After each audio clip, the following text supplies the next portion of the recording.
I'm really happy that the MEC is actually hosting this particular meeting today, but he made a very important distinction in his responses to many of my questions, and I think it's a critical one to point out. He's speaking about the legislative framework, about the fact that he is the legislator. And to be fair to him, operational issues should therefore not really be on his table. He should be able to legislate and step back and allow things to take course. In other words, for associations to operate, and where they step out of line, and this is really an important one here in South Africa, where they step out of line, that law enforcement steps in, SAPS steps in to pull them back into the guidelines of what the legislation says. And it's unfortunate that the conversation is almost always between the association and the MEC or the transport portfolios, because the failure here is actually law enforcement.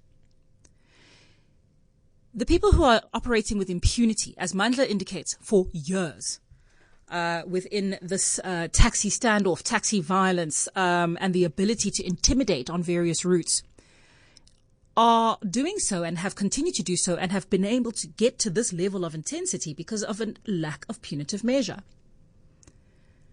There are no arrests, and where there are arrests, there are no convictions. And it is a testament to what we see across the country and that we speak about often on this show. The sense of lawlessness. It's the same kind of lawlessness that will take an entire nation to the brink at midnight, in the dead of night of winter, in the middle of a pandemic, protecting a known breacher of in contempt of court, alleged harbinger of state capture, while breaching the very regulations that are there to keep them safe from this pandemic, protecting this man. It's the same thread between the shootings of yesterday and the time it took to get Jacob Zuma into jail.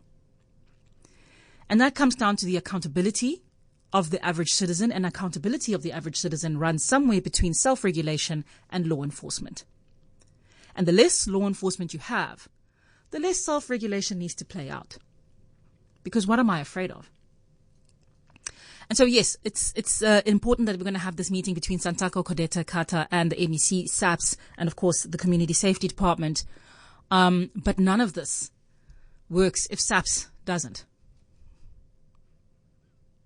None of this works if SAPS doesn't. And that was exactly the cry that we had on Sunday with respect to President Zuma. And it will continue to be the cry of South Africans until whatever rot is inside the management and within the foot soldiers of South African Police Service that blocks the ability for justice to take place across the judicial system, until that's fixed. We can't take everything to the Constitutional Court to be solved. We cannot run a country by Constitutional Court. And I feel very strongly about that. Breakfast with Refilwe on Cape Talk.